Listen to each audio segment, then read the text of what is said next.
tristement engage sur les actes sexuels diaboliques. Bien-aimés, l'apôtre Paul exhorte tous les chrétiens de toutes les générations à ne pas vivre à la vaine manière du monde parce qu'il y a des pratiques que nous retrouvons dans le monde qui ne sont pas approuvées de Dieu, et qui, malheureusement, par notre héritage, notre société, sont devenues nos habitudes, et aussi nos pratiques, mais quand nous venons à Christ, nous devons avoir une intelligence renouvelée en nous offrant tout entier à Dieu dans la sainteté. Ne vous conformez pas au siècle présent, mais soyez transformés par le renouvellement de l'intelligence, afin que vous discerniez quelle est la volonté de Dieu, ce qui est bon, agréable et parfait. Romains 122. Cela importe plus que vous savez quel temps nous sommes, c'est l'heure de vous réveiller enfin du sommeil, car maintenant le salut est plus près de nous que lorsque nous avons cru. La nuit est avancée, le jour approche. Dépouillons-nous donc des œuvres des ténèbres, et revêtons les armes de la lumière. Marchons honnêtement, comme en plein jour, longe des excès et de fivrognerie, de la luxure et de fin pudicité, des querelles et des jalousies. Romains 13, 11-13, la luxure, c'est la recherche des plaisirs excessifs dans le cadre sexuel. Cela peut toucher les chrétiens, même les couples mariés. Dans 1 Timothée 5, 6, ici Paul s'adresse à certaines veuves en condamnant celles qui vivaient dans les plaisirs. L'apôtre dénonce leurs mauvaises œuvres parce qu'elles pratiquent et vivent dans les plaisirs sexuels, et sont mortes, quoique vivantes. Mener une vie de luxe et de vivre dans ces genres de pratiques qui glorifient Satan, c'est ce qui cause la mort spirituelle de plusieurs chrétiens quoique vivants, quoique participant régulièrement aux réunions de l'Église, quoique chantant, quoique tombant sous la fonction comme certains. Car il n'y a plus la vie de Dieu en eux. Les pratiques des plaisirs excessifs dans le domaine sexuel sont qualifiées de pratiques des ténèbres selon la parole de Dieu. Et l'apôtre Paul va plus loin dans 2 Timothée 31:5, en disant, « Sache que dans les derniers jours, les hommes seront traîtres, emportes, enflés d'orgueil, aimant le plaisir plus que Dieu, ayant l'apparence de la piété, mais reniant ce qui en fait la force. » Il y a des personnes qui vont aimer la luxure plus que Dieu. Bien-aimés, notre Dieu a institué le mariage pour un mais aujourd'hui, dans le cadre du mariage, il y a plusieurs pratiques horribles. Certains couples chrétiens se livrent à la sodomie, aux pratiques de la fellation, du cunnilingus. Le cunnilingus, ou cunnilingus, est une pratique sexuelle buccale qui consiste à stimuler les différentes parties des organes génitaux de la femme à l'aide de la langue et des lèvres principalement. La fellation, vient du latin fellatio, dérivé de fellar qui signifie sucer, téter, consiste pour une personne à stimuler le pénis de son partenaire avec la bouche, les lèvres et la langue. La sodomie est une pratique sexuelle qui consiste en une pénétration de l'anus du ou de la partenaire, généralement avec le pénis ou à l'aide d'un objet remplaçant le pénis, comme un godemichet. Un godemichet est un jouet sexuel destiné à procurer des sensations susceptibles d'apparaître celles qui étaient offertes par un pénis genre de la masturbation ou lors des rapports sexuels. Ce sont là des pratiques sexuelles abominables qui viennent directement du monde des ténèbres, du dessein du diable et c'est devenu monnaie courante aujourd'hui à cause des médias, de la prostitution et de la pornographique. La parole de Dieu référencée dans l'Osée chapitre 4 verset 6, « Mon peuple est détruit parce qu'il manque la connaissance. Puisque tu as rejeté la connaissance, je te rejetterai. » Bien-aimés, ceci n'est pas un message de condamnation, mais d'appel à la repentance, pour nous éclairer par la vérité.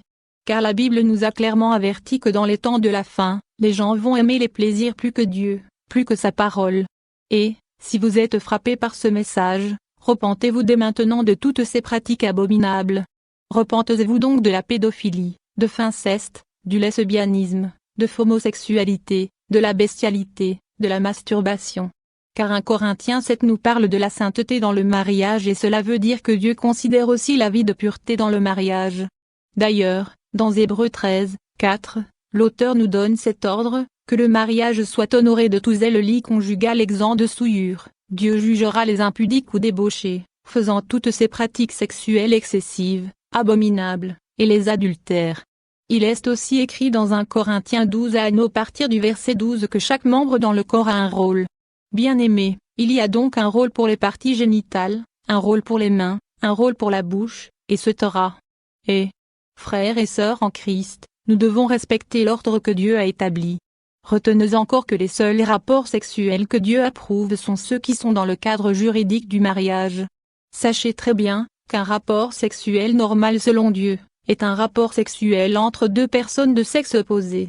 Sachez aussi qu'un rapport sexuel entre deux personnes de sexe opposé soit un rapport normal, il faut que ce rapport soit vraiment sexuel comme son nom l'indique, c'est-à-dire un rapport entre deux sexes, ou plus clairement un contact entre deux organes génitaux. Dès lors, un rapport ou un contact entre un sexe et une autre choisie, ou entre un sexe et une autre partie du corps, ne pouvant être accepté aux yeux de Dieu comme rapport sexuel. Tous ces types de rapports ne constituant que des rapports anormaux, c'est-à-dire des péchés sexuels même dans le cadre du mariage.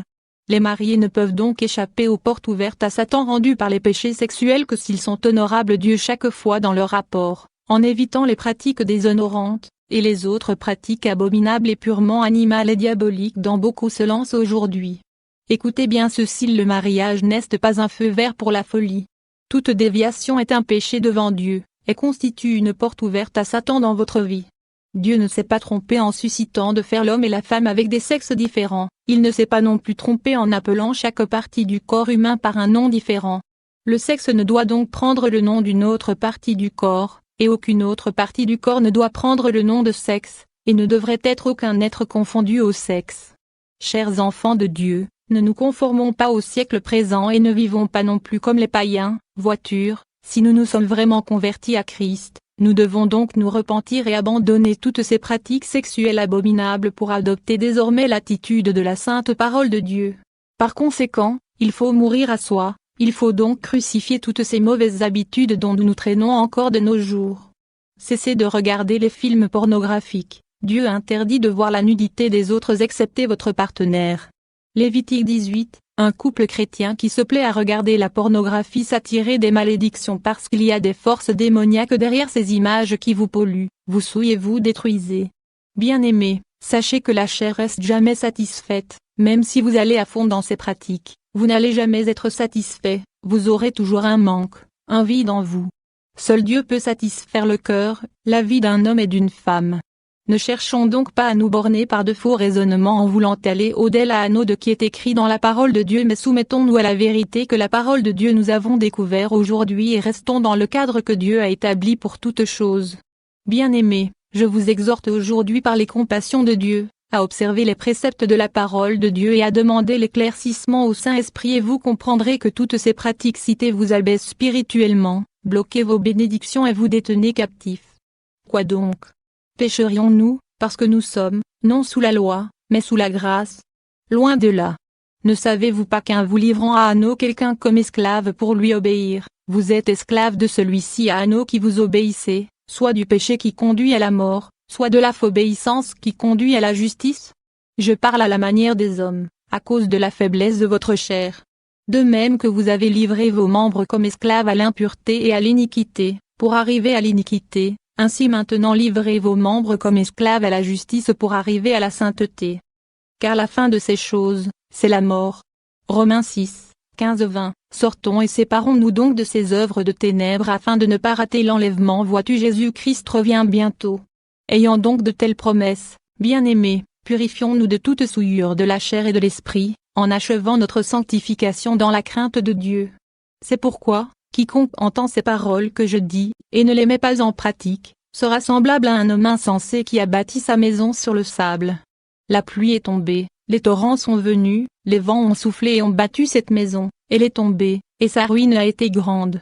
Mais quiconque entend ces paroles que je dis et les rencontrer en pratique, sera semblable à un homme prudent qui a bâti sa maison sur le roc.